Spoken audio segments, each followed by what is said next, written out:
Orders. The first panel is gonna start in about 5 minutes. So if you ever wanted to hear all your favorite fingerboard boys talk shit, you're gonna wanna be here for this. Because if you miss it, you're really missing out. How good can you hear me? Great. Can you hear me? Louder. I hear you. Yo, I should just turn on the big screen music for my intro. Check. How good can you hear me? There in the back. Extremely well. Good? Okay, cool. Extremely. Thank you.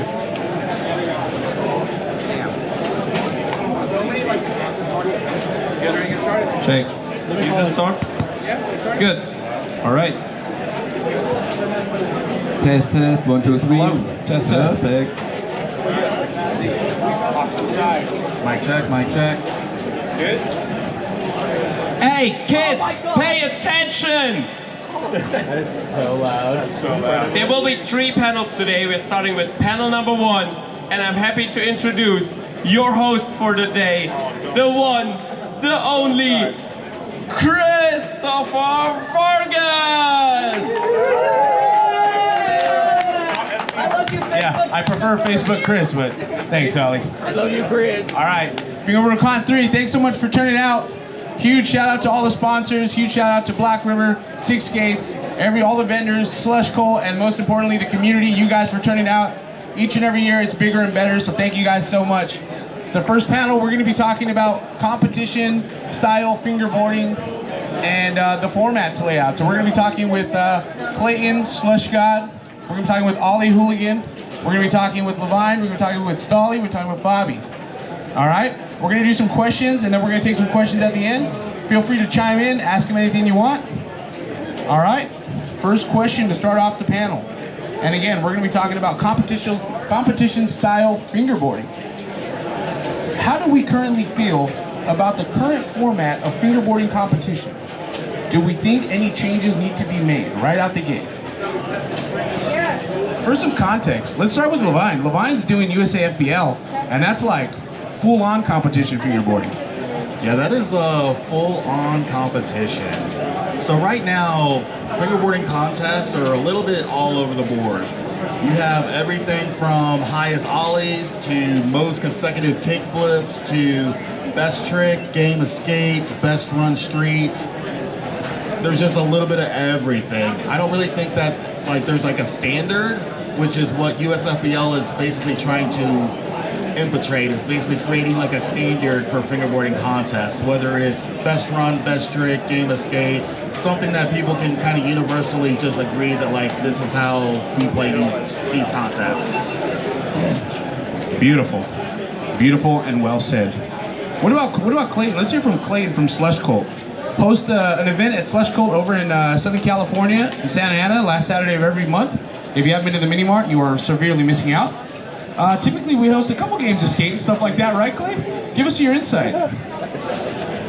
As we all know, Slush Coal hosts a whole lot of contests at our events, so I have a ton of experience talking about this subject. No, in all seriousness, contests are rad. It's cool to have competitions just because it gives kids something to look forward to. It gives a reason to give out prizes, and I think they're great. We don't do a ton of them at the mini mart just because we go for more of like a just chill sesh. But there is a new one that I actually learned at this thing, thanks to Sweets Kendamas, which is so the fun. Fingerboard Blitz, which we played last night for like 3 hours, and that one's definitely going to be implemented at the shop for sure. I love it. Anything to add to that, gentlemen? Yeah, I think Levine was completely right here. It's all over the place, and I think it's good that way, right? So you got a little bit of for everyone. You have fun competitions, you have serious competitions and stuff like this. I think Levine is on the right path with USAFBL. If you're on the path to professionalize the sport, so I think it's great. If all the sports that are popular and professionalized, they have an association and stuff. It needs structure like this. It needs comparable stuff all over the world. And yeah, I think you should follow that path. It's amazing.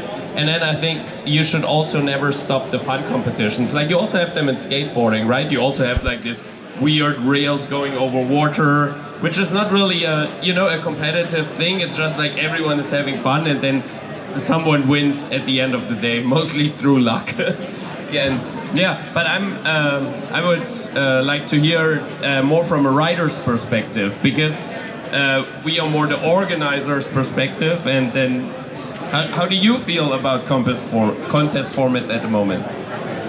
I mean, I did a lot of different contest formats, and I'm also really like to think, because I'm also doing some contests in Germany, and I also really like to think about different perspectives on events and do much more fun, and maybe also that everybody can participate in some events. That's why I also would like to see more, like you said, also with the structure, that it's maybe like a pro section in the event, and then also maybe a beginner section or something. That would something I would love to see more. But yeah, I think we had a good spot, like Ollie and also Levine said before me. We have a lot of different aspects. We have the battle of consistencies, for example, with who can do the most kickflips. I love the Dharma Blitz. Yeah. Would love to see it more in fingerboarding. That was a really cool idea. It reminds me on this old event with a little bell. You know this? Yeah. I think in Germany we did too, like a kickflip and then you have to knock the bell. Yeah, from the game, yeah. You heard that? We invented it. I think 2011 or 10, right? It's a long time ago, but this is better. This is even better because it counts also the time. And yeah, I would like to see, I think we have always space to develop new stuff and new systems, and I think we all should just think about it more and then try new things. Nothing more to add. Perfect. Let's stick with the pros though, because here's a question for the pros, for everyone, but starting with the pros. When it comes to competitive fingerboarding, what do you think is a more important factor for success? Technical tricks, creativity, or consistency? So I think for me it would be consistency. No shit. Yeah, but That's the German way. so you don't have to do hard tricks, right? So, but if you do like easy tricks consistent and have a run that's really good with like not so hard, so many tricks, but you stay them clean or you land them clean, and I think that's better being consistent with like easy tricks and not failing every 2 tries with hard tricks. So, and that's more, the flow is better. I think I'm also on the same page as Fabi, but I also would like to see more like awards at events for like just style. Like at some point at Tampa Pros, I get like, if you do a super steezy kickflip in a quad or just really land it with 1 foot and do it really steezy, you get a prize too, right? Or there's always like the award for style. And I would love to see this also more in fingerboarding, because we have so many different possibilities to do a kickflip, for example, to do it like more mellow, to catch it pretty early in the air, just with 1 finger, with both fingers, and I would love to see more to recognize this also like as in the competition already. That would be lovely. Yeah. I think what you can't forget is that it needs all of these aspects and that they are linked to each other.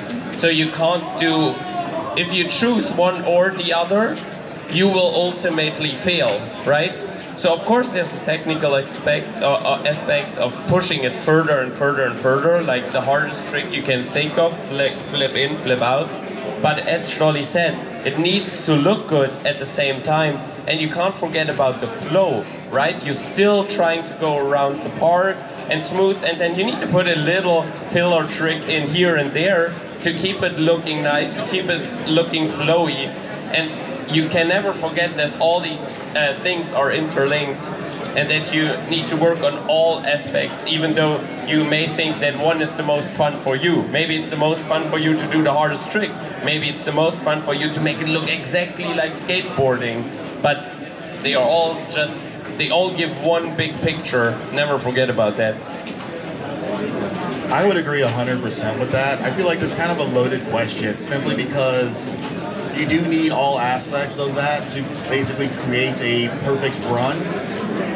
It's not, for a lot of these skaters, you guys know it's not what you're doing, it's how you're doing it. It's not just a tray flip, it's how you're doing that tray flip. There's just levels to that. And I feel like having that consistency, that flow, that style, it's all very important. Yeah, I think a lot of it matters too, where it depends on which type of contest, right? So if it's like a video submission, filming, style, all of that stuff matters a lot more. But it was really interesting to see at Fast Fingers in Germany that even the absolute best fingerboarders in the world, as soon as they fell after the third trick, would freeze and not know what to do.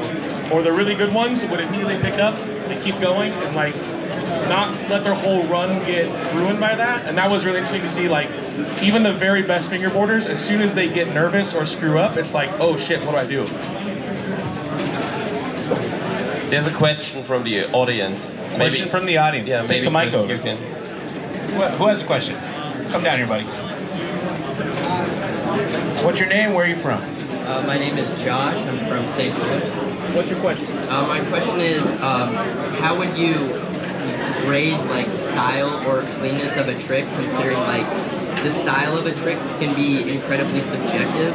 So how would like maybe ranking an event based on the style or cleanness of a trick work? Do you know Jay Linehan?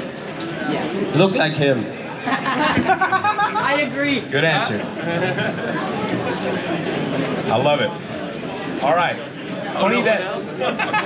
There you go.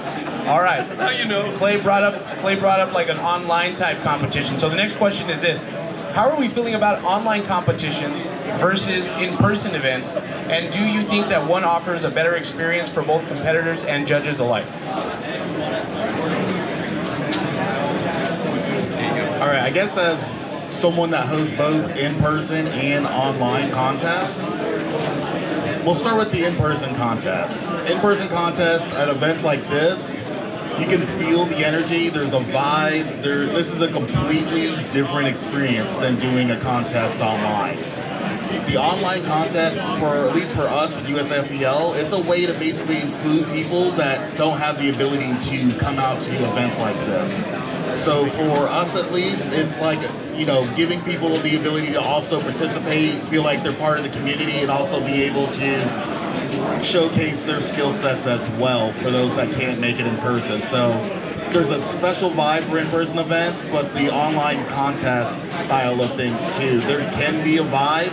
It's hard to capture and culture of that like vibe, but like when done properly, they're both really, really good assets. Well said. I mean, it's super awesome in the first place that we have both, right? That I felt like, even if the pandemic, of course, was a really bad thing, but the fingerboard community come pretty cool together, and a lot of people try to organize the first bigger online events, I would say. And I think this is also a really good thing, because not everybody is able to travel a lot, and have the budget maybe also to make it to a lot of events. So these people also have a really cool opportunity just also to participate at some events if they like the competition, you know, or just try it out. And this is like, there's a, what is it? It's harder to be in a competition and maybe to participate, for the online thing it's more low to get in, you know. So it's pretty cool to have both in our scene, I would say. And I also love that Levine is trying to do or push it also in the online competition in some ways, and trying some different systems there, and I think it's going in a good way. Yeah. I agree with both of you, and I think they both have their obvious perks, the in-person event and also the online events. And this year, if I can do a little bit of self-advertising, this year with Fast Fingers Online, we're trying to combine online with in-person events, because we will have 13 so-called community events where, with our partners like Cult, the people can meet at these locations and then go out and film their entries together for the Yeah, for the Fast Fingers online event. So we'll have 13 of these events worldwide. And I think this is something we organize at this time, and we want to show the world an example. But in all honesty, you don't need us for that. So I think if there is an online competition, doesn't matter which, but if Levine makes an online competition, you can still have the community factor by gathering your friends and film your entries together, inspire each other, and always when you fingerboard with someone that day, your entry will also come out better because you also challenge each other, you know? You will raise your level automatically just by being together. So you should do both, but also don't forget, online doesn't mean you're alone. Yeah, that's it. Beautiful. Well said. I almost fell. And just in case you're just tuning in, we are talking about competitive fingerboarding. We are talking with Clayton McCarthy, owner and operator Slush Cold Mini Mart, Santa Ana, California. We are talking with Black River CFO? COO, the one and only Hooligan, Ollie. We are talking with Levine Cunningham, this is USA FBL. We are talking with Stolly and Fabi, both pros for Black River. All right. Following up on a question we had earlier when it comes to how subjective fingerboarding is, the question is, how do you ensure that judging in these competitions remains fair and unbiased, especially when judging such creative tricks and unique tricks is subjective? I think key is the number and diversity of judges, because as you said it's very subjective. So Fast Fingers as an example, we're trying to get at least 10 judges in. So one can have a subjective opinion, and so does the other, and then it kind of levels itself out, right? It's a numbers game. That's what it is. It's statistic, and the number is good. The more, the better. Of course, you need to see how to handle that logistically, and then also the diversity. If you're running a contest, don't just look in your own crew, because your own crew, if you talk every day, you'll have a very similar opinion about fingerboarding. No, because this is what you like to surround yourself with like-minded people. But don't be afraid to reach out to these people who are maybe seem controversial to you even, you know?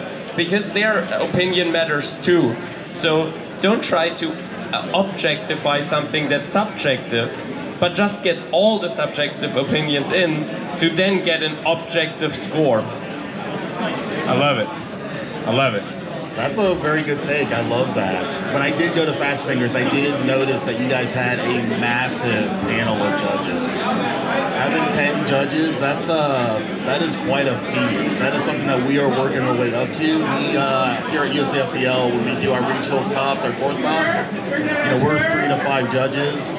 It is kind of a logistical challenge to pull out 10, so I definitely tip my hat to Fast Fingers and Black River for being able to make something like that happen. But going back to the original question, I mean, we kind of break everything down into segments, style, technicality, the flow, the consistency. There's a lot of things that kind of go into it, and I definitely agree, like having multiple different people, especially with different backgrounds, also helps as well. So having people that are in the skateboarding, background that understand style, consistency, and flow, having people that are hardcore fingerboarding fanatics who understand just how technical this stuff is for fingerboarding because from skateboarding to fingerboarding, it is a massive difference between what is really technical for skateboarding and what is really technical for fingerboarding. And so being able to blend all of that together, it's definitely a challenge, but it's definitely something that we are working on as far as creating the consistency of standards for. One last input. Not as someone who hosts a lot of contests, but as someone who has been to a lot of contests, also making sure that you have dedicated judges who are not also the host. Yeah. Because that gets tough. I've been in multiple contests where someone lands a trick and someone gets a question and it's like, oh, what happened? And it's like, oh, dude, that whole run was just ruined because you couldn't pay attention. Yeah. So having a dedicated judge who can always watch the contest. I love it. All facts. Being that there's a lot of young fingerboarders here today who eventually will enter their own competitions, with each of you being in a fair amount of competitions. What are some of the most common mistakes competitors make in competitions, and how can they avoid them?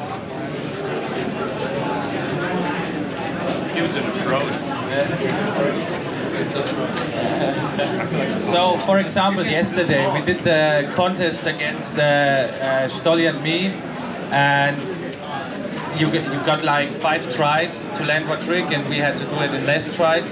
So most people are trying to do a really hard trick, but when the pressure is on, they don't land it. So there's the thing, you have to choose wisely and take like a trick that is not so hard, but you can do properly. So it's like good for him, and if we don't land it, like you got the win. So, and that's the thing. What I think it's really important. Choose tricks wisely and not so hard tricks. When you land it, it's really cool. But yeah, I think. Can I jump in there? Sorry. I think what he said, you took it as an example, the contest from yesterday, but it's universally applicable by changing your mindset. Don't try to outdo the others. Don't try that. Don't plan your run don't look at the others the whole day and then like, shit, this is their level, I need to be better than this. No, you need to be at your best. At your best. The others don't even matter. You have no control over their runs. You don't know how nervous they are today. You don't know what's their level today. You might watch someone all day be super consistency in training and you're like, oh God, how am I going to beat this? And then this person goes and doesn't land a single trick. You have already outdone him or them, it doesn't even matter. So look at yourself. It's also a healthier mindset when you look back at the end of the day, because at the end of the day, you want to be happy with yourself, right? That's the thing. If you, I'm sorry, but that's the thing. You want to be happy with yourself, because when I still did contests ages ago, when I still had contests, I went to contests that I won and I was unhappy with my performance, but I also went to contests where I went last and I was happy with my performance. And this is what you need to be, right? You need to be happy with your performance. And if then someone outdoes you, well, great on them, right? They performed super good today, but you did your best. And here's one advice that's for free for all of you. If you have a contest run or if you play a game of skate, it doesn't matter. Don't repeat a trick you fail. Move on. Move on. Otherwise you'll frustrate yourself and you'll give, you basically throw away your chance to win. Because in skate you get hung up on this trick, you'll frustrate yourself, you give the opponent too many chances to do something you didn't do in this moment.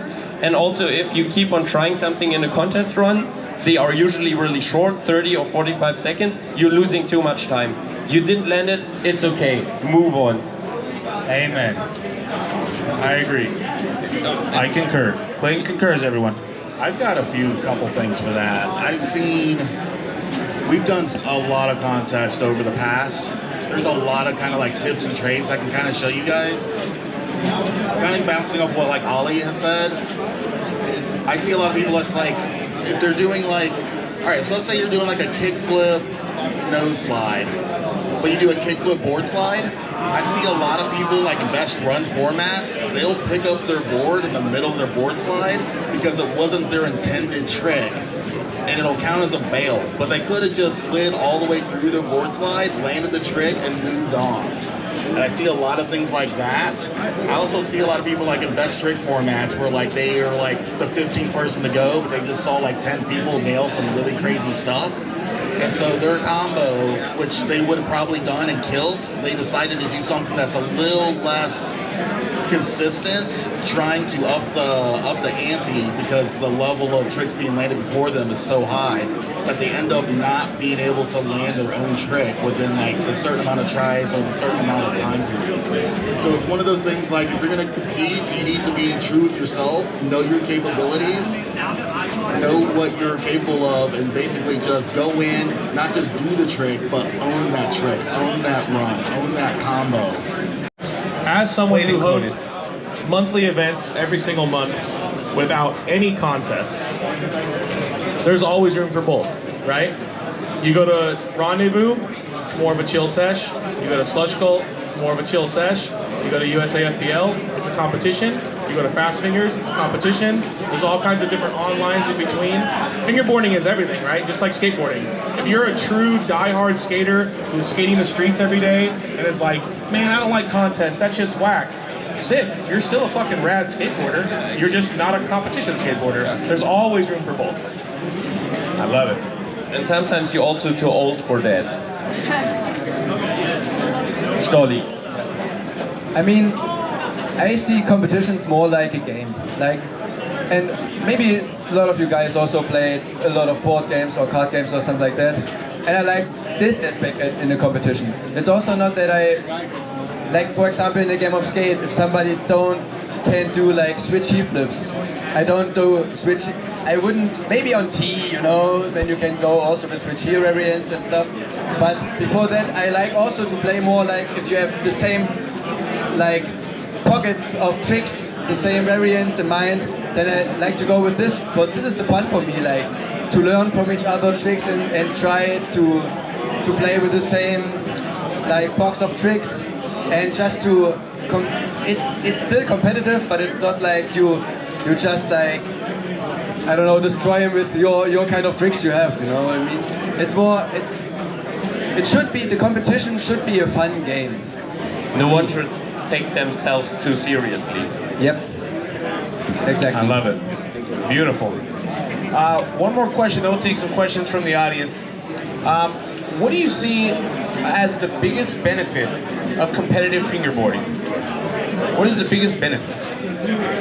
For me, it raises the level, right? Competitive fingerboarding, because you sit at home, you're fingerboarding, you're in your own head, right? You'll do over and over the same stuff. There are days where you'll feel uncreative. You're like, oh, I've done this trick a million times, and you can't really, you're turning circles in your own head. There's no really input, and then you go, already if you go to an event like this, you'll come home and you feel like you're a better fingerboarder because you have seen this trick, you have learned this trick, you get to ask a question. But if it's competitive, and you are competitive, and then you do your best hopefully that day, and then maybe it's not enough, and you see what the others are doing, like, oh, that was enough, and then you maybe learn tricks you didn't even think of, or that weren't up your alley, maybe you even felt uncomfortable with them. But you're like, no, but if I want to compete, I have to do that. So overall, it raises the level. And I mean, if you watch fingerboarding is basically the skateboarding of the future, not as it's going to replace skateboarding, but if you see fingerboard tricks from 10 years ago, the skaters are doing them now. They are doing them now because we could, as fingerboarders, we could of course do these tricks earlier because we have no threat of injury, and we can train unlimited times a day. We're not going to get tired after an hour or two of throwing ourselves down a 10 stair, right? So it is so technical and got so technical that we are basically ahead of skateboarding right now, and they are doing tricks later than we do them because it seemed unrealistic what we did 10 years ago, but now they are doing it, the Nijas and whoever, right? So it raises the level and it raises the level. This is what competitive fingerboarding does. I agree with that 100%. Even if you're not even looking at it as like competitive fingerboarding, like as like going to a competitive event, look at it like Instagram. Like no one wants to put together a very poorly done fingerboarding edit. Everybody wants to do the best fingerboarding edits. And when you're exposed to like the best of what fingerboarding has to offer, it continues to raise the bar, but it also inspires creativity, because I'll see an edit and I'll be like, I didn't even know that you can link these two tricks together. And then you start going down a rabbit hole of, let me try to do that. Let me see what I can do with these two tricks that I didn't even think about even trying to link together. And it inspires that creativity. And it also highlights some of the coolest parts of fingerboarding, which draws in outsiders to be like, I didn't think fingerboarding was that cool until I saw some competitive fingerboarding, or I saw some competitive Instagram clips, or just even simple Instagram clips of people just at their home on their kitchen table kind of stuff. So I feel like the benefits of that is just the exposure and the creativity and the inspiration. Perfect. Bobby? So I have an example for that. In December last year, I dropped, or Black River dropped my welcome part, and the idea behind it was in Germany, when someone drops a fingerboard part, they're like 70% single tricks, and the rest is like lines with 2 tricks. And I wanted to do something different. And the whole part is, there are only lines in it with 4 tricks. So, and I wanted to inspire other people to try that too, and to get inspired by that. And I think inspiration is the main thing with the competition and with video clips, something like that. Beautiful. Do you have anything to add? Absolutely. Can you one? Yeah. Yeah, just what I want to say is, I think it in this way, it's good to have the competition, because of these competitions, people get more consistent with some tricks, with some combos, right? And if you are consistent with some tricks and some combos, you did it thousands of times, the kickflip nose grind, you can do the kickflip nose grind also in different ways. Maybe not so super high pop, maybe a bit more catchy, maybe you can click better in the crooked and stuff, and you develop also, just because of this competition, not only consistency with your fingerboarding, also the other aspects, like style, like different, more creativities with the combos and combination of some tricks, also doing, like for example, like also Fabi doing crazy double flip combos and stuff. I think it's just because he doing the normal flips thousands of times before that, you know? That's why I think competition also like develop or helping develop for some fingerboarders, not only just the consistency in tricks, it's also the style, the creativity, everything. So I think it's really important part of our scene. Yeah. Perfect.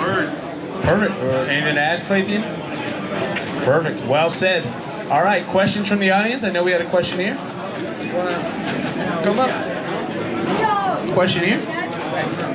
How were you guys introduced to fingerboarding first, and then why have you guys stayed with it? How were you all introduced to fingerboarding, and how have you stuck with it throughout the years?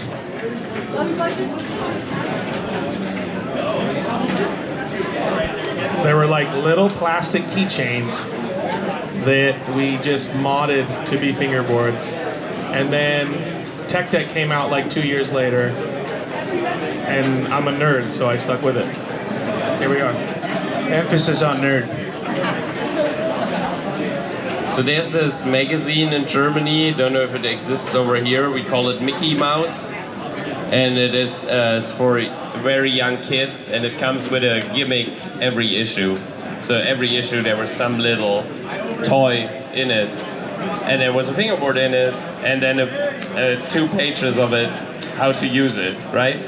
And I was 8 years old, maybe. And I took it out, I read the pages, did not understand what the fuck they are saying, tried it, got frustrated, left it, forgot about it. And then about 4 years later, when I was 12, and I knew that skateboarding is cool, or I discovered that skateboarding is cool, or at least that's my opinion, and then I was like, wait, I have this little skateboard, and I brought it to school, and luckily I have really nerdy friends who then found out what they are talking about and how that works, and so they told me, and then we built cardboard ramps, and then, yes, and now I work for Black River. Perfect segue. I started back in '96. I found, I got my parents to buy me a Mountain Dew promo board. Shout out Mountain Dew. And basically I tried to implement what all the skateboarders were doing back in like mid 90s, early 2000s. That's like peak skateboarding. So I got to ride that wave, got to ride the X Games wave. And by the time I got to high school, I kind of fell off of fingerboarding, and then COVID brought me back. and I came back with a vengeance. Yeah, my fingerboard journey starts a bit later. I think I'll tell the story. He saw a video of me and thought this is the coolest thing I've ever seen. Exactly like that, and I was like, I want to be like him. Nah, just kidding. Even if we're coming from the same region in Germany, that's funny part too. But I started skating with like 15 or something, and I found a little fingerboard in the room actually from my brother, and I asked him if I can just play around with it a bit, and it was out of the same newspaper thingy, like the Mickey Mouse, and I got with a friend. We really stoked to it because we find out that we can flip it up with 2 fingers, and when I did it the first time, it was like, you can really do something with it, and I was, I got never loose from it, and I just found out that in my local skate shop they had like hashtags and also some tuning parts, like the old rip tape packages with the rip tapes and the black bushings in it and stuff, and I was finding some early YouTube videos too. It was about like 2007, 2008, and but I was never thought it's a really big thing or something, and I just playing with like 2 or 3 friends, always just with the hashtags for 2 years, and then because in my local skate park they were also a bit older, like skate punks, and they were doing fingerboarding for a long time, and also building ramps by their own, and then I got more connected with them, and I think in early 2010 we going to the first contest, and since then I'm here basically. It was my first contest, and then I drive to every contest in Germany for around like 5-6 years, and then also in Europe, and yeah, now here I am. And there you are. Love you, so my fingerboard journey goes like similar as him. I first came in touch with fingerboarding on my cousin's birthday, and 2 days later I got my own hashtags. And in the same Shout out your cousin. Yeah, thank you. And in the same year, I have birthday in November. I wished for my first professional fingerboard, and luckily I got it. And after that, I was stuck to it mainly alone because I didn't have friends who had the same passion for it, and I got stuck with it over the time. Thank you so much. This is the end of this panel. The next panel will be taking place in maybe the next... At 2. And it's going to be a Q&A. Super fun, super interactive. If y'all want to win some cool prizes, it's on Ollie's dime, so come back. All right? Have fun. I'll be here. Meet new people. Go out there and film some homies. You me? Yes. All right. So you know we've been doing really cool panels for 3 issues of this fingerboard convention, and today we're gonna change that. We're gonna try something completely new. So if you, like me, are a nerd in fingerboarding and you have an extensive amount of useless knowledge, then your luck just turned around because it becomes useful now. So if you come here, we're gonna ask you some questions, and if you can answer them, you're gonna win prizes. Who doesn't like free stuff? Okay, come here, Clay. Clay, come here. Everyone, okay. Jake is fine. Right. He's at Cracker Barrel. All right. So what it is this is a fingerboard convention quiz. So all of the vendors you've seen here, they have all contributed prizes. Yeah? Each and single one of them. Give it up for all the vendors. So you see, as they slowly set them up, yeah, we'll ask you different questions. We'll have 3 categories, okay? So, category number 1 is questions about the fingerboard convention and about the organizers of the fingerboard convention, which is 6 Gates and Slushcall and Black River. And then we're getting really deep. That's then the second category is questions about fingerboarding in general. Yeah. And then the third category is questions about fingerboarding personalities. Yeah? Okay. We'll have about 30 questions for you, maybe more, depending on how much we're gonna pull out of that bag of prizes. And now, I'll hand it over to your host for today, Christopher FB. Thank you for that. It's Facebook Chris to you, Holly. Thank you. So did Mike. Really? Yeah. Oh man, I love it. All right, we're gonna start diving into these questions. Oh wait. You just don't have to tell how it works. You just raise the hand. Yo, a lot of cool stuff. Yes, Pyro wheels. I gotta win pyro. We're gonna start diving into the questions. If you want to win some prizes, if you have a lot of knowledge about fingerboarding, come on over. Come on over. The way we're gonna do it to keep it fair is please do not yell out any answers. If you yell out the answer, you will not win. Someone's gonna hear your answer, raise your hand, and they're gonna win. So do not yell out your answer. Raise your hand, and then Nash is gonna pick who is gonna answer the question. We're gonna do a mixed bag of questions, like Ollie said. It's gonna be about the organizers, it's gonna be about fingerboarding in general, and it's gonna be some really tough, niched-in questions. And we got tons of cool prizes. Shout out to all the sponsors. Wow. We're gonna dive in with question number 1 in regards to Fingerboard Con 4. Who can tell me where that's going? Sorry. Okay, he's asking you a question. What happens next? You raise your hand. We pick someone to answer. If they got it correct, they get a prize. Good. Perfect. Nash is gonna pick. We're gonna bring you the prizes. Deal. He's asking the questions. Yes. Wait, Fingerboard Con 4? Where's it gonna be at? Is it in Barcelona? It is. It's in Barcelona. Perfect. Yeah. All right. Nash is gonna hand him a prize. Okay, Nash. Oh wow. Yeah. I'm gonna choose. Here's something good now. You get some rib tape. Yeah. Perfect. Thank you. That's crazy. Oh, sorry. All right. One of the sponsors for this event is Six Gates. We need to know, when was Six Gates founded? Oh god. No. Raise your hand. Nash, couple hands up. Right here. 2015. It is not 2015. All right, let's get that kid in the white shirt.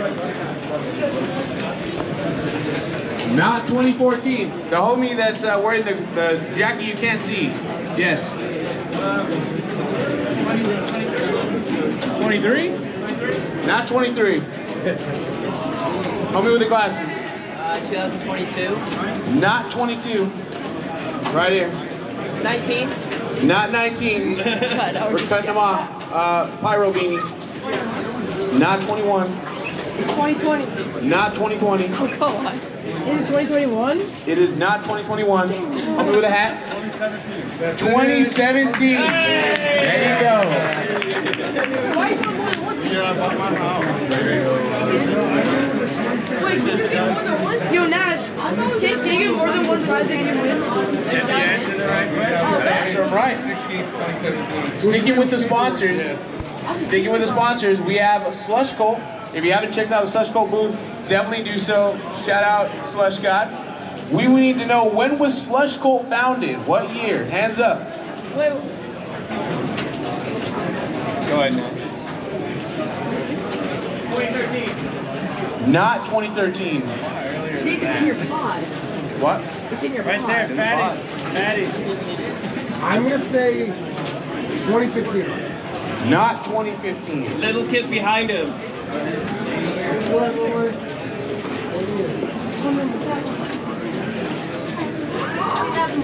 2001. Not 2001. Nice try. What happened in 2001 that was monumental to America? No, he won Maybe, the prize. yeah, I was about to say, maybe yeah, not, you win Nash. the prize, dog. Go ahead. Yeah. Oh, are you serious? That's wild, bro. That's wild. Whoa. All right, didn't see that one coming. All right, right there. When was it? 2008. Not 2008.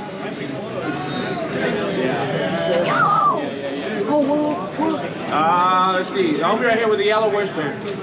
Go ahead. Not 06. Come on, well, maybe someone needs to run and ask Slush God. Hey, right All over right. there. 2012. He's got it. Right here. Hey. Yeah. Let's go. Nash, that was the coolest thing I've ever seen in my life.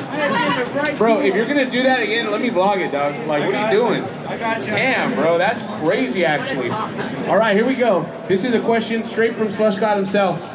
What is Slush God's government name? Wait, what? Oh, right here. Full name. No middle name. Full name, first and last. Go ahead. Clayton McCarthy. Woo, Clayton McCarthy.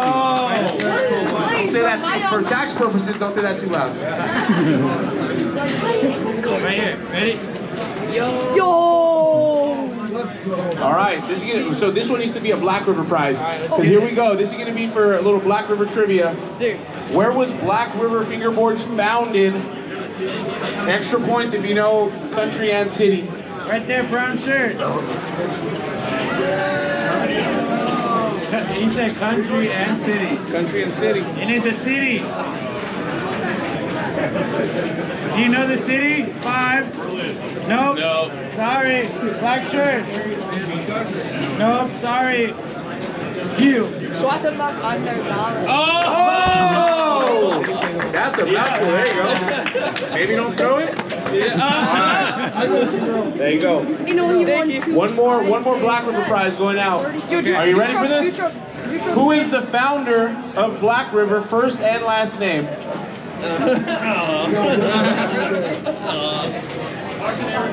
Yo! Let's go! You got this? Go, get back there, get back there. Stay back. Get back there. Stay back. Stay back. I really hope I make this. Right here. Yeah! All right. Yeah, that was awesome. Just wait till All we right. throw the Laughlin. We're gonna mix it up. We're mixing it up. Yeah, the lock ledge is gonna be crazy. This is a general fingerboarding question. All right, don't overthink it. What do you call the slight curve running along the sides of a fingerboard deck? Wait, what? Oh, Okay. I haven't picked you yet, right there. Hey! You got it? You're gonna get a fingerboard. Here you go. If you catch a prize with your teeth, you'll get another prize. Oh, yeah. I got big eyes. Maybe not, don't do it. I'm so happy. All right, sticking with Black River. What was the first official Black River obstacle ever made?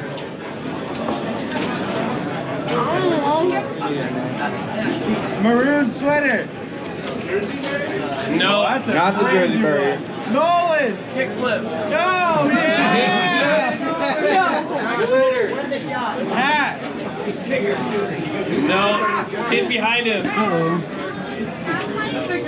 Sorry? Which one? That's really close. Which one? Did it have a name back then? Yeah, it Yeah, did. I did. Exact name. The exact name. Okay, who else? Hey, right here, dude. Yeah, there you go. Oh, yeah! Let's go. All right, this is going to be for the niche skinheads. What was the first official full-length fingerboard video ever released? Oh, wait, wasn't the one with Julius? Right here, dude. Yo! Disney fingers rubbing first? No. Really? No. It's like, yeah. The homie won with Fury, Fingers of Fury by Tech Tech, 1999. 1996. All right, let's do it. Shout out KB Toys. Yeah. All right, here's another. The second video that came Damn. out. What is the second video that came out for fingerboarding? No. Hands up. What was the sequel? The sequel to Okay, what is the sequel to Fury's Fingers of Fury? Isn't it like Fingers of Fire or something like that? No. No. fingers. Nice try with fingers of fury.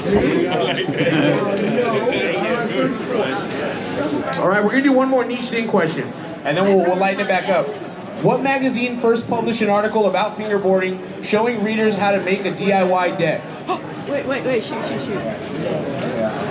I don't know. Okay, right there. Nope. Yeah, there you go. Hell yeah, shout out Transworld. In 1985. Rest in peace. They're gone. All right, listen close to this one, it's kind of wordy. No yelling it out, hands up. What is the name of the trick where the board does a 360-degree flip along its axis while spinning 360 degrees horizontally? Right there. Hell yeah. We got a tray flip. Yeah, absolutely. All right. This is Ollie's favorite question here. This is for a real niche in as well. I get to pick We got Jake in the house. All right.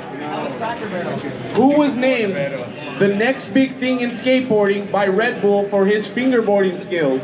Wait. Oh wait. I don't know who that is. You. Correct. Mike Schneider. Oh man. What name was it released on? I thought it was David Jones. There you go. That's really good. You knew that. Here's a little bit of a mix-up. Here's a Disney question. What recent Disney Pixar movie shows a kid fingerboarding in class? Wait. Can I answer that one? Disney Pixar, fingerboarding in class. Wait. I forgot what it was. No. You know what? You? Toy Story. No. Wait. I know the Toys answer. in the I've name, seen it. man. I've seen it. It's a great movie. It's a good movie. It's a great movie. Oh, recent I memory. forgot the name. It's the You got it! Wow! Got it? Turning red. Hell yeah. No, turning red. All right, this is a very niched-in influencer question. Who landed a kickflip off the trunk of a platinum recording artist Lamborghini? Kid in the Aussie shirt. Yeah. The answer is Jake PFB. Go ahead. Oh yeah. It was Take God's Lambo.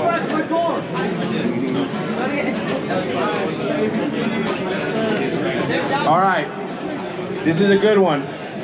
How many times has Mike Schneider won Fast Fingers? I'm guessing a random number.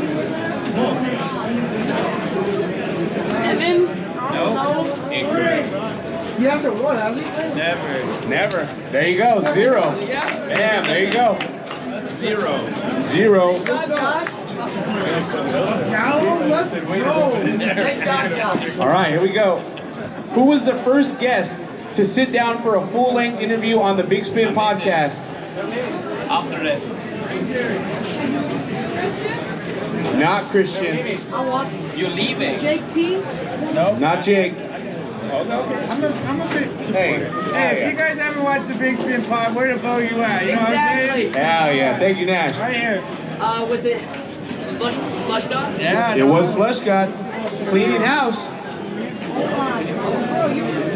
Wait, what'd you get?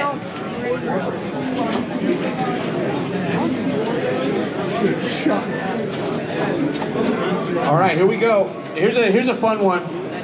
What is the Hooligan Ollie? What is his favorite drink? Wait, what's he drinking?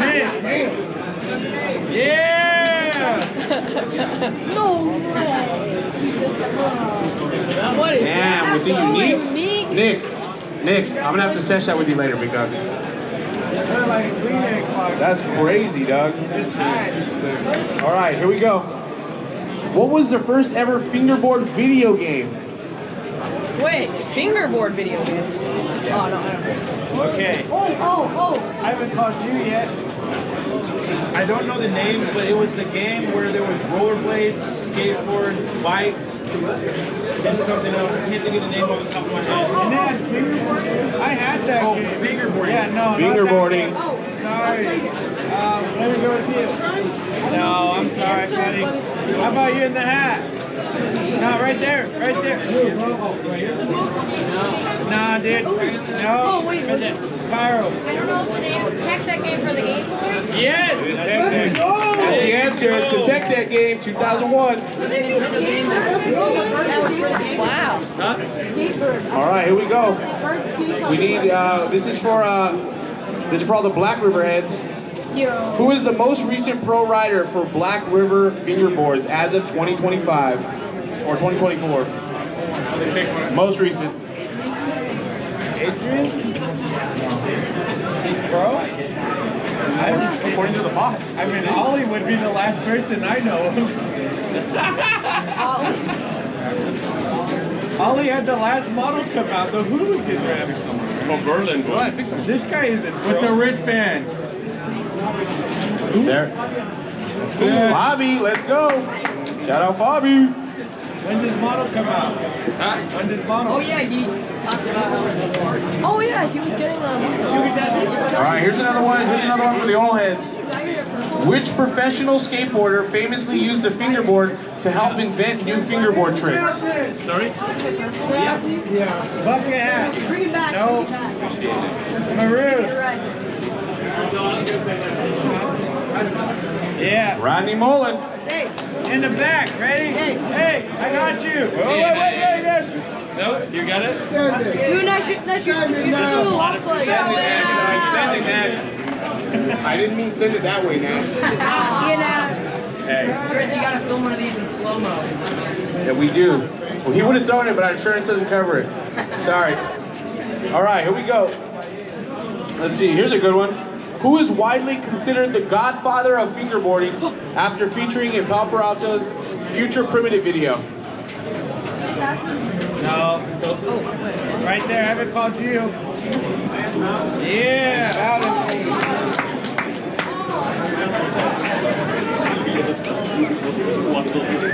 That's crazy. That's crazy. Wasn't even born. Which 2000s TV show featured a flat-faced fingerboard in an episode? Back there. You. Yeah. Yes. House. Right here, big dog. There you go, Sean. Nash, did you draft it?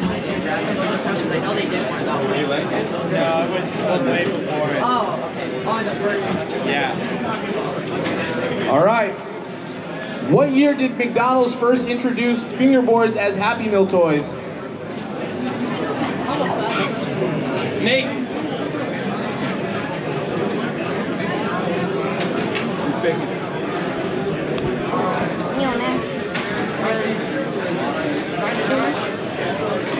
Did you say 99? No. Right there. You and yeah. No. Not 2004. Cool. Okay. No. That's cool. Is it 05? No. 2000. It is the year 2000. Who has won Fast Fingers more times than anyone else? Wait. I want you. I haven't called you yet. No. Close. He's close. No, he's not. He's got two. He's close. Ramon has one. He has two. Don't discount the online. It's the same title. No, we were it's in not. the pandemic. It's not the same title. I'm organizing it. I know. Thank you. Nope. Nope. Yellow never won, dude. What? We don't count that one. Stolly won. Same thing. God damn. Those are fighting words. Not Yellow Hooks, is it? No.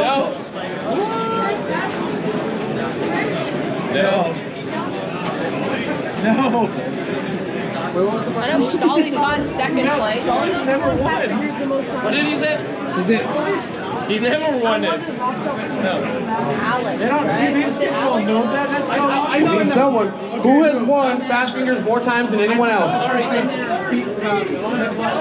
Yeah, you win, dude. Yeah. There you go. Peter Patacek. He's won 3 times, 3 years in a row. It's incredible. All right, dude, that's another one. Oh wow.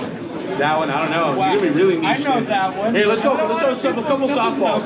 Couple softballs. All right, here we go. Who can name 3 Slush Cult branded items? Wait, oh. Right here. Go on, you. Slush Cult drum, you got the Slush Cult mini mart bag, and you got the Slush Cult Pyro Flat Wheels. Okay, how do you want to call it? This is not called a mini mart bag. Not a mini mart bag. Yeah, we're here. Kid over here with the. Damn, that's it. Hell yeah. You rattle that off. I got you. I'll pass it back to you. No, you should have thrown it. All right. Yeah, you should have thrown it at What is, you guys ready? What is the name of Six Skates' new grip tape? Oh, it doesn't matter. Oh, it's right in front of you. Okay. All right, I'm gonna go with Mark. No. That's what I thought, Big Duck. And you get the No name. Yo, if you need that no name tape, go check out the Six Skates table. It's right there. It's right there. All right, Nash. yeah. We have 2 more, unless you have some on the fly. I got some on the rip. All right, let's do one of these, and then we'll do some off the rip. What year did the Fingerboard World Championships or Fast Fingers first take place? Oh, wait. I know this one, I think. Wait. When did Fast Finger first take place, or when did the World Championship first take place? Well, to be fair, Fast Fingers is widely known as world champion of fingerboard. It wasn't in the first issue. Okay, when was the first Fast Fingers specifically? Oh, wait, I think it's 90. 15?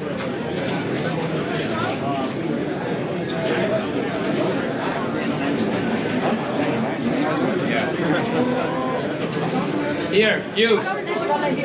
Sorry? I didn't understand. 2013. No.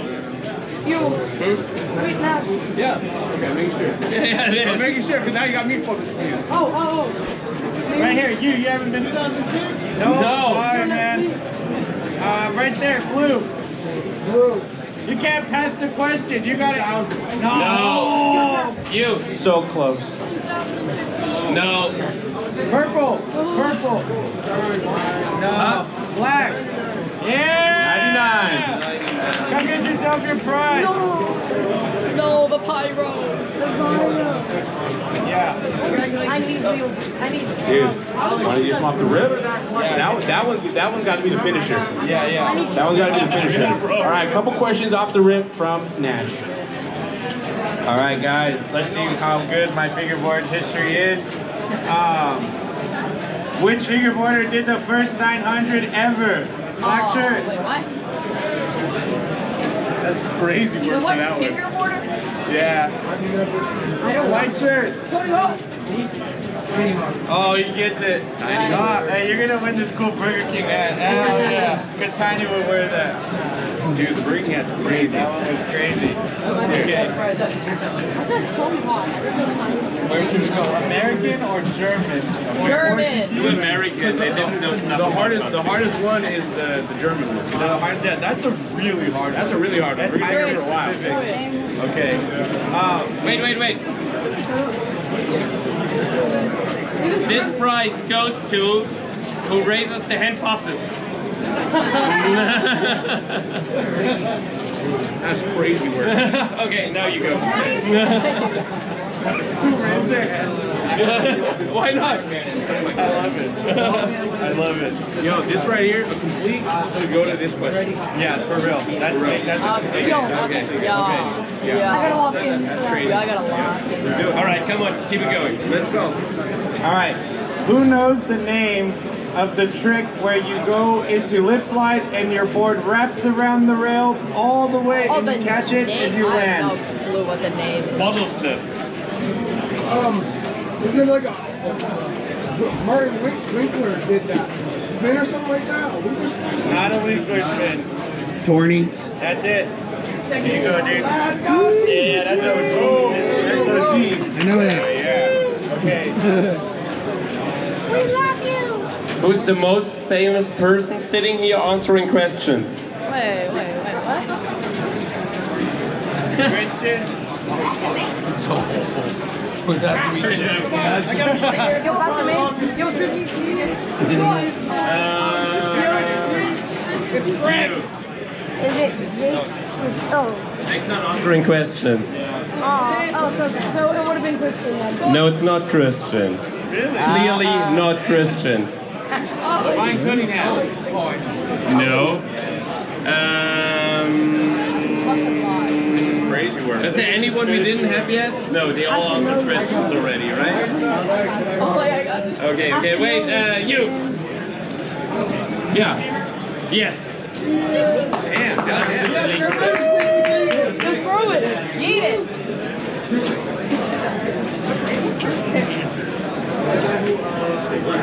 Sorry for fingerboarding, just celebrated a milestone event. Wait. How long have they been around? Hands up. I think it's like 12 years. I don't remember. 11 years. 11 years of sorry for fingerboarding. Thank you. All right. What do we got, Nash? All right, keeping it with the sponsors. Okay, here we go. What's the longest episode of the Big Spin Pod? Wait. I know this one. I think it was in what? No, it's not. Flies. The Flies that hasn't come out yet. No, not Flies. Okay. It's One that you just right here. Yours. Mine? Yes. No shit. It's 2 hours. Oh, yeah, I didn't even know that. Come on, Trish. Come on now. Supporter. And that's only part one as well. All right. Who knows Vito's famous catchphrase for whenever he starts a live on Instagram? Oh, no. You gotta say it. You gotta scream it out. We call it. Wait, hold on. Who knows his famous catchphrase? And you gotta say it loud if we call on you. The homie in the white shirt. Hey, it's Vito from Six. Yeah, baby! It's Vito from 6 Gauge, baby! All right, go ahead. Today it's Vito from FTCon. It is Vito from FTCon. Okay, this is for all you fingerboard heads. Sorry, lore. Real skateboarding. Which professional skateboarder was featured in the Fingerboard Barracks video? Wait. Your hand was up first.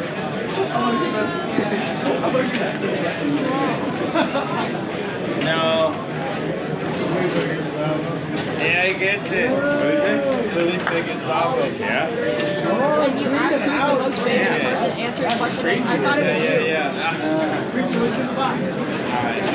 was you. What month and year did the Black River Chicago store open? What month and year? Oh, wait, no. Andy. Right there. Yeah, you got it. Let's do it. Okay. Good one. Okay. No. Trying to think of a good one. I got it, man. No, that's mean, dude. That's a What, 3 more questions? Fingerboard World Champion. I don't know. I think it might have been. Your hand was up first. Yeah, alright. Who was the second Fingerboard World Champion? Your hand was up. Was it Damian Bernadette? No, that's a crazy answer. Anyone else? It's just the first name that came to mind. I have no idea. Anyone else? Martin Winkler? No. Is it Elias again? No, it's not. I'm just naming them. No, Nico's never won. Was it Aaron Burger? No. No. He's organizing it. He never participated in the Who was first the place. second Fingerboard World Champion in the scene? That's a nugget. It's Timo Kranz. Oh, Stalin! Gets yourself a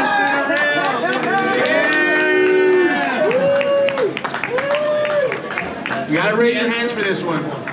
Who can spell Black River backwards the fastest? Hey, look. Don't look at his shirt. Look at anyone's shirt. Do I have to prove it? You. The homie right here with his hand up in the tan jacket. Gotta spell Black River backwards. You're just looking at all his shirt. He's got it. He just looked at his shirt. He's got it. All right. This is for the final. So the final question is gonna get it complete. You got a board. You got some tape. You got the no-name tape from 6 Skates. Some blue wheels all the way from Canada. And Dally trucks all the way from California. You're gonna do that. You're gonna do that. Okay. Hey, thank you everyone for coming out. Before we do that last question, please give me one round of applause for Chris for hosting this. And then one round of applause for Dash, who is managing that really nicely over here. And one for Vito, because he's the reason why I'm here. Yeah, okay. And the last thing I want to say, at 3:15 is the third and last panel for today, which is for all of you who want to run a fingerboard event. It's Nash and me telling you how to run a fingerboard event, and you get to ask us questions. That's at 3:15. But now, what you've been waiting for, the last question for all these nice prizes. Okay. All right, here we go. Hands up. No yelling at the answer. Who was the first female team rider for Black River? No. You're out. No, you're out too. Wait, I don't know who that is. Okay, you go first. No. Not on Black River. You. No, sorry, we talked fingerboarding. But she was also not the first. She was also not the first. Wait. Oh, raise all your hands. Okay, you. Sorry? Berta? No. Berta was way later. You. No, she's the founder. Good try though.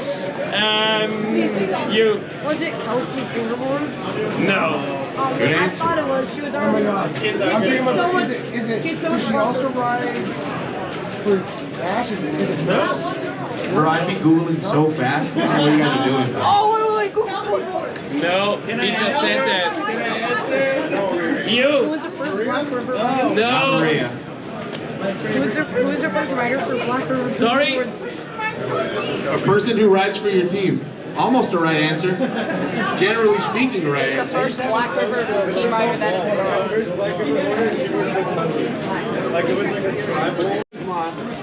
Who was the first female team rider for Black River? For a complete, let's go. Wow. Who is the first female team rider from Black River? No. Plus we had that answer already. I don't Someone's gonna get it. It's so John. Where's John? No. Someone got to get it, or the board is going to Nash. Okay.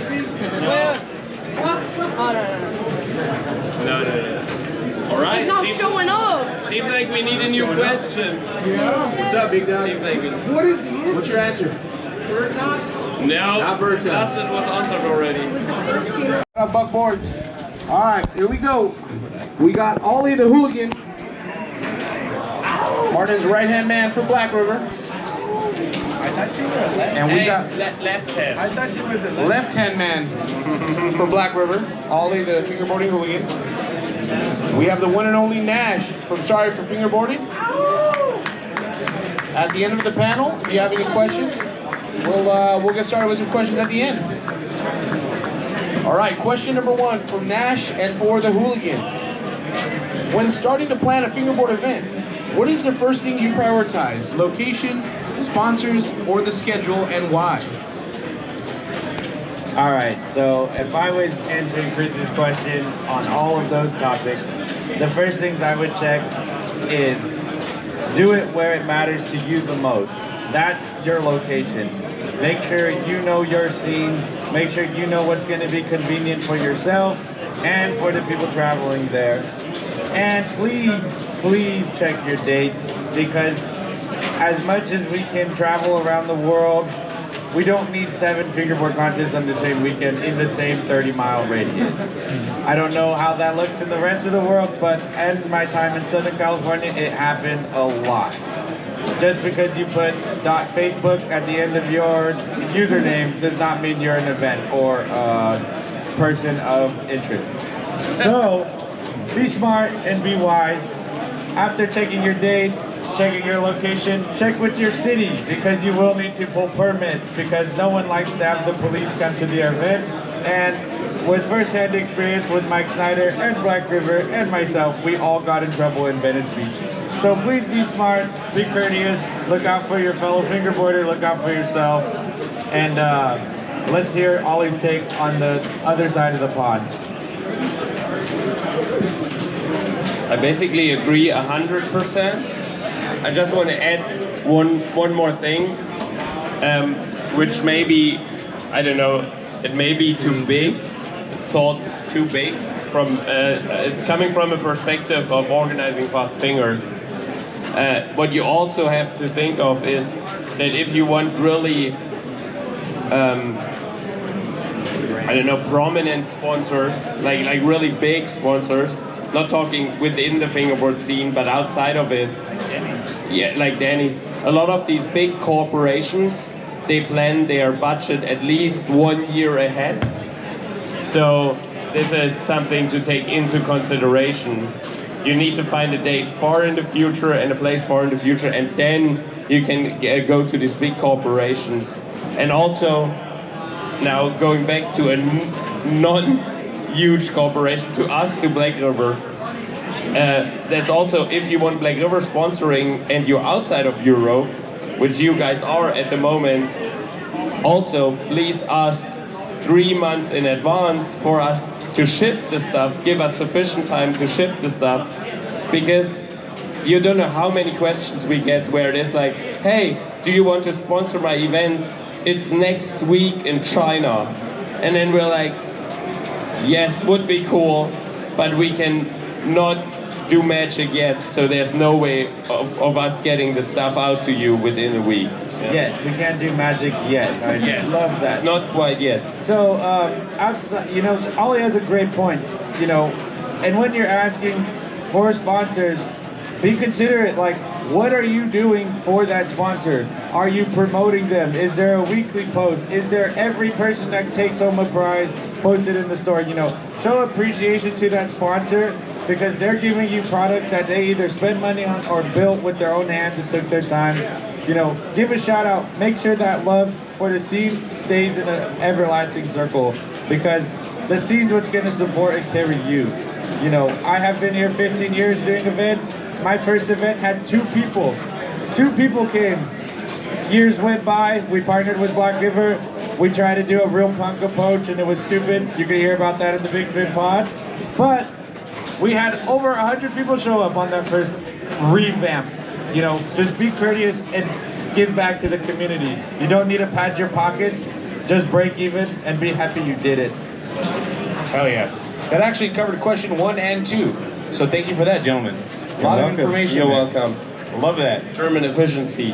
Love that. All right. On the day of an event, what are some key tasks to ensure everything runs smoothly? How do you delegate responsibilities and manage your time? Can I go first? Yeah. First of all, if you're the main organizer of the event, it is really important that you have 0 tasks for the event day. That is the most important thing. You are the main man at the event. Everything needs to be delegated by now. It all needs to be gone, because they will all come to you for information. Every single one of them.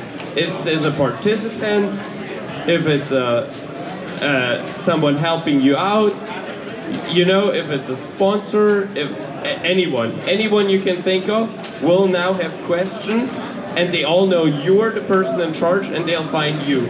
So it's the most important thing for you to have 0 tasks the moment that event starts. They all need to be delegated by now. Yeah, and if you think Ollie's joking, he's not. You know, I've been here all over the world helping with these events, doing my own events. You are gonna wear 100 hats at your own event.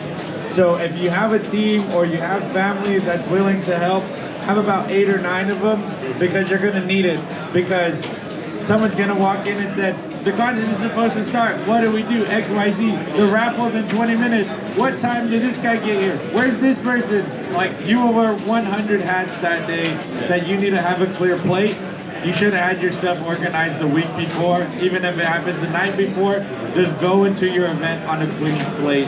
And make sure you have water, make sure you have food, and make sure you get drunk before the event starts so your energy level at 10:30 in the morning is through the roof and the energy of the hooligans lasts all 24 hours. We love it. We love the energy of the hooligan. All right, for the young fingerboarders in the room who may have not been to their first fingerboard event, or maybe this is their first fingerboard event, it can be a little intimidating at first to think about going to a fingerboard event. What would you say to a young fingerboarder or someone who's relatively new to fingerboard events? How would you encourage them to get out there and enjoy themselves? So my advice to the young crowd out there, you know, is don't be afraid. Let's get off of our shiny screen, the cell phone in your hand. It's always easy to hide in the comfort of your home. Let's go out and meet new fingerboarders and just think that, like, you could meet a lifetime friend there. You know, I met Ollie in my later years, but that was 7 years ago. And we're still here, and now he's my boss. So you too can build your career in fingerboarding. You too can work for corporate fingerboarding. Love that, Nash. What is the biggest... Sorry, go ahead. Sorry, go ahead. Sorry, I want to answer that as well. And don't put pressure on yourself. Don't put pressure on yourself. If you are going the first time to an event and you're nervous about it, just remind yourself there is nothing that you have to force yourself to. You go there, you check it out. If it's too much for you, after an hour or two, you leave. If you don't want to join the competition, you don't. You know, it's like no spotlight needs to be on you. You just go, you feel it in, like as if you tip your toe in the water to check the temperature. And then you go and then you see from there. There's no pressure. You can come, you can leave, you don't need to compete, you don't need to do anything outstanding or crazy. Maybe you don't even talk to anyone, you know, you just go at a table, you fingerboard a little bit, see how it feels, maybe there's a cool spot you like, and everything else will come naturally. So, don't be afraid. Perfect. For all those out there who are interested in starting their own fingerboard event or hosting their own event, but feel like they might not have the tools to get an event going, can you speak a little bit about what are some of the more basic tools you need in order to get your first event off the ground? So, everyone, my advice to you, the first event you should throw is a meetup. Don't make it a contest, don't make it a best trick, don't even host a raffle, you don't need sponsors. Create a meetup because that's where you're gonna find your fingerboarders. Like, go to the public park, find a nice table, bring a stand, whatever you need, bring your obstacles. Way long ago, Mike's event used to be in a driveway on plastic tables. You can find the fingerboarders, just make it a meetup, find that culture in the community, and then grow from there. Then you will too have a warehouse full of people. Just don't give up. Yeah, there's literally nothing to add. If your event, there is one person you didn't know yet, great, you won. That's a success, you know? That's a success. It's basically the same that I said before in the other question. Don't put pressure on yourself. Exactly. No, it's exactly that. Exactly. Don't be afraid. Make a new friend. Hang out. Perfect. Thank you so much. What is the biggest challenge you faced or encountered while hosting a fingerboard event, and how did you overcome that issue? My biggest challenge hosting fingerboard events at a larger scale is dealing with parking, security, fights, and alcohol. Shout out to all you guys for having fun. I love to participate with you too, but it's not fun when you have to pay $2,500 in fines at the end of an event. So, as much as we all like to have a good time, the biggest issues I've run into with permits and whatnot is security, parking, and alcohol. But that's when you grow, you know, that'll happen, or selling an event without a permit. Like, just be respectful and mindful of the space. If we're hosting at a store you know, at a skate shop or like, you know, wherever we're doing a pop-up at, don't try to set up a table when they're there to sell their product or the collab we just did.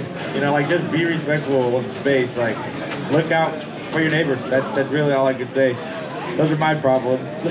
Ollie, you've been on a big scale, thousands of people. Anything? Yeah. I mean, the most important thing, as I said, when the event starts, it all needs to be delegated. You need to start it on a blank sleeve, and then from there on, it's important to keep your head. So this is exactly then what Nash said. I do that in a way that I look out for myself. I need to look that I stay hydrated. I need to look that I eat. It's no joke. You can forget that because you're running and running. You keep on running. Do that. Another thing is do that for your team. Be that person. How I overcome this. I'm setting myself an alarm clock. I think ahead. Like, okay, event starts at 8. It ends at 6. So around 12, 1-ish, people should eat. So I set myself an alarm clock.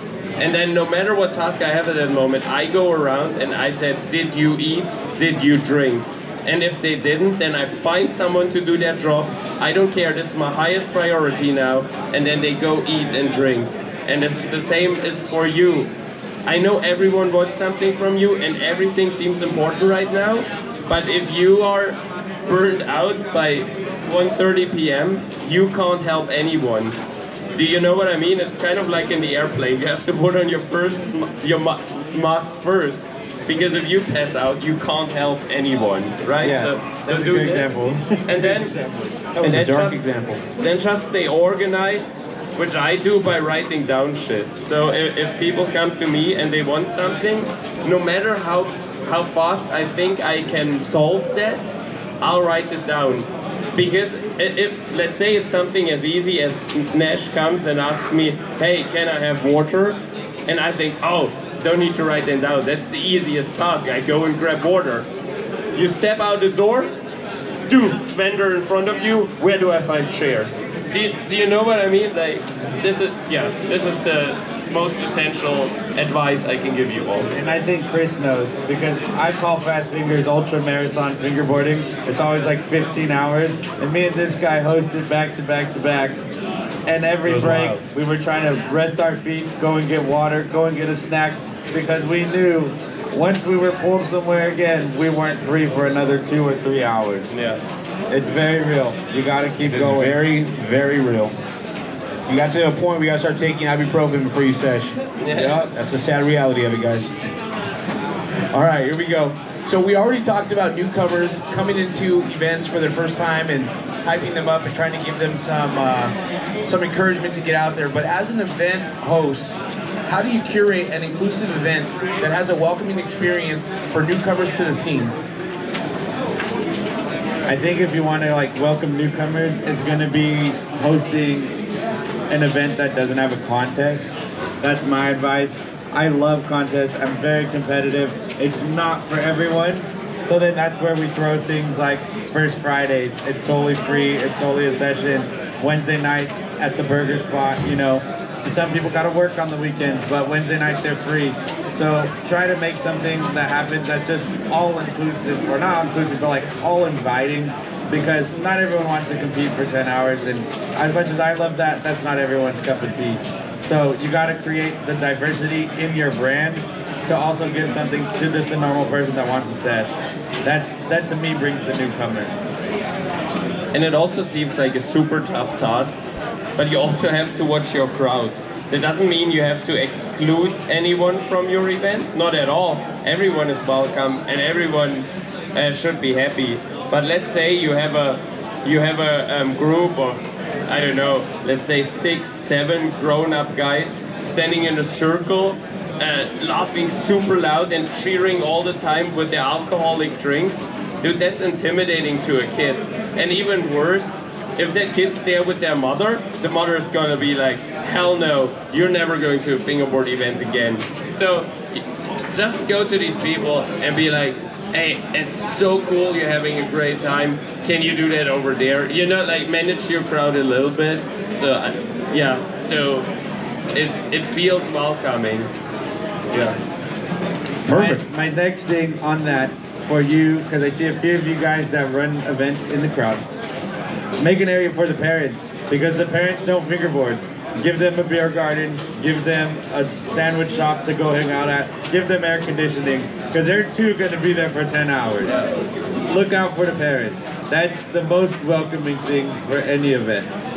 Oh yeah, shout out moms and dads. All right, when it comes to shout out moms, let's hear it if you have a mom in the crowd. Yeah, shout out moms. All right, shout out moms. All right, and then so when it comes to money and fingerboarding, it's always a touchy subject. Some people don't like to talk about fingerboarding as it pertains to making money and the business aspect of it. When is it okay and when is it not okay to charge for a fingerboarding event? As I said, don't put pressure on yourself. So if you're organizing a little event, you need next to no money. Cool. I'm not the judge of when it's okay or not okay to charge money, but there will eventually be that point. So you organize your event the third time, the fourth time, the fifth time, and it gets bigger and bigger and bigger. And now, like as an example, let's say you need to do something outrageous, like book a ballroom in a hotel, then that's an investment for you. And then at some point you need to think like, hey, I want to do this for the love, I want to do this for this community, but also I don't privately have X amount of dollars to just give away without them coming back. And then you need to find a little bit of a way where you're like, okay, I guess this and this much people are coming, this is much what I paid, you divide it through the people, and then you try to cut even. And just put a little bit on top to be sure that you cut even. And if you're the lucky one who makes a profit, then just add something to your event. No, just take that money and buy a park or anything. If you're the lucky one to not break even, then why don't invest in your event? That makes it bigger and better and cooler. Yeah. Perfect answer. Perfect. Last question here for you. After the event ends, what kind of information or feedback do you look to make sure that the next event you plan is even better than the last? The feedback I look out for is what fines am I paying and what fines am I not paying. That's my biggest feedback. The next thing I look at is what does the community want? How many people competed in the best line? How many people competed in the best trick? Did someone say, you're doing this for profit, but you just gave out $4,000 in cash for tricks? What is actually going on? See what the scene wants. Do they just want to hang out? Do they want a contest? Look for that. Be genuine with your audience and make the next event better. Like, because they are not trying to shine in front of someone at the moment, they just do themselves smiling. And then, if it comes to criticism, this is also well appreciated feedback, because you want to do better, and sometimes, you know, it's hard to see the community when they are not talking to you, right? You think, oh, what could all these people want? And sometimes you're in your head, and sometimes you take the wrong decision. Sometimes you guess wrong. And so they can tell you constructive criticism is totally cool and it's awesome because you can improve your event. It's basically advice for free, no? That's what it is. So don't take it too hard if someone gives you criticism. They just put on their view. And maybe sometimes their view doesn't matter, which doesn't mean you should listen to them, but it could be one person telling you something and 60 people telling you the exact opposite thing, and then you know, like, okay, but then I listen to the 60 people and not to the one person. I mean, if it's conflicting, you can still do both, right? But here is one thing that is maybe just for the people who want to give criticism something to think about. Go to that person who organizes the event or write an email, because if you go right away online, you might shine a bad light on that event and end it forever, depending on how harsh it is. And you have to think like, do I really want to do this? Is it really my aim to harm?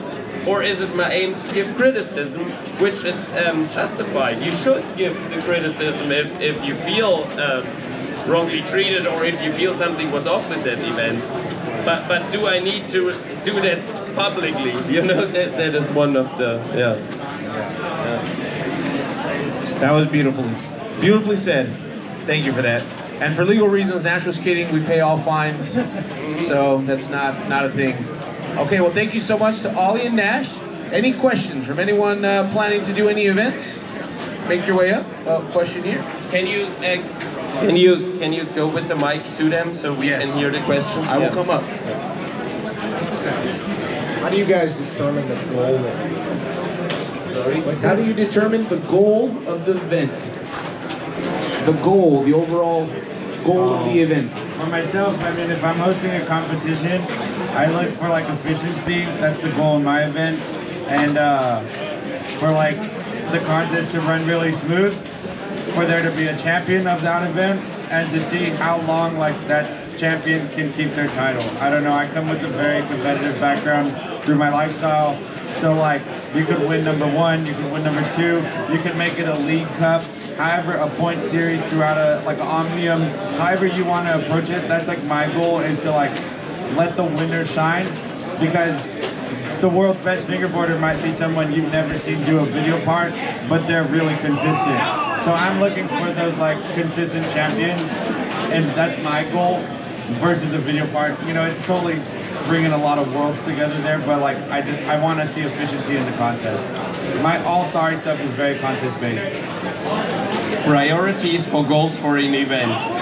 Above all, people to be happy, or everyone attendees to be happy. #1 priority and goal for the event. #2 is everyone else involved to the event to be happy. Your staff, your people, everyone. Priority #3, don't die yourself while doing the event. That's priority #3. And priority #4, don't make a loss. We love it. Well said. Question up front. Hey, I'm Mikey. I'm with Hardly Golden Goods out in Austin, Texas. First of all, thank you guys. Black River just sponsored an event. It was the most generous package we've ever got for a sponsorship package. Super appreciated it. And everyone who was there really appreciated it. Okay, to my question. We've got to the point now, we have a solid user base, a lot of people coming through, 100+ people at the events. How do we elevate it to a destination event so people from out of state want to come through to the events? How do we take it to that next level where people want to come through to it? So you guys are about what, 1 year in or 2 years in? Yeah. Yeah, so that's where I started to have my success after the first year. We had a big tour, we finished with a big tour. We went from San Diego, California, went from Santa Cruz to San Diego. We made like 9 stops. We had the whole flat-faced team, Black River team on the tour. So we were gaining traction. Austin is a hot spot for a lot right now. There's a big airport there, you got 6th Street, all that going on. You gotta figure out like what's the best time to travel there and what's gonna be the most cost-effective way for people to travel there, because it's almost a middle point for both East and West Coast of the states. If you're having 100+ people right now, make sure you have a building big enough and get like 15 or 20 of your own parts. Don't rely on the scene too much, because that's what's going to leave you on the upper hand of your event, is being able to provide for the scene by yourself and then get the help from everyone else. Because at the end of the day, if XYZ sponsor breaks their leg or crashes their car, they're not showing up to your event. You have 106 people wanting a fingerboard, and maybe that person had 5 parts that aren't showing up. And get a door. I don't know if your event's outside. The only way you're going to be able to contain more, like when I started going to 500+ numbers at our event, we need a door. We had an 8,000 square foot building. Cover your event. Then you want, so that's quality coverage. Then you want quantity coverage. The more is found about your event, the more it creates the urge of people to go.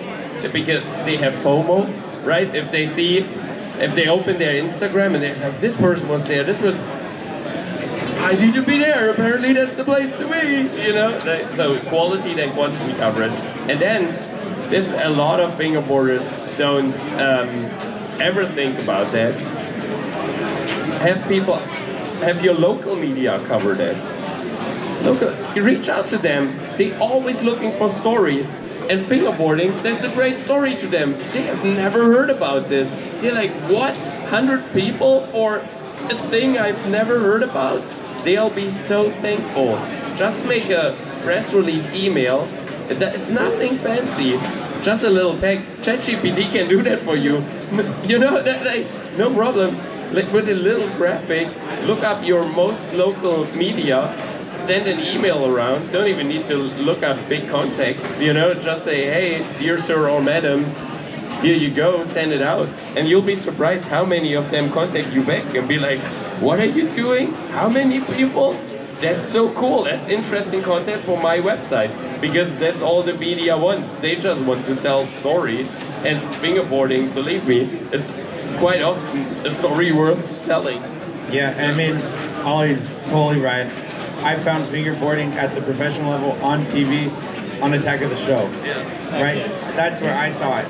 So imagine, you know, another kid might be watching the news with his parents, loves tech decks, never seen this level of fingerboarding. He might discover, she might discover it there, right? Reach out for that. If you guys, like Ollie said, make any more extra profit at the event, you know, don't be afraid to reach out to Facebook. Don't be afraid to reach out to Black River Chicago. Don't be afraid to reach out to Sorry. We're all here in the States, able and willing to go to Texas. I mean, I brought a park in a suitcase to Good Vibes. You know, whatever it takes, you just got to reach out the right way. I have that park now. You own that park now? Yeah. The one for the suitcase? Hell yeah. I'm super stoked on that. Orange Rail one, right? Yeah. Yeah, Catch and Tricks, Texas, 2021 or what was that? Before COVID. I don't even Yeah, know. that was a 5-year event. That was fun. Yeah. Thank you. Thank you guys. Perfect. Great question.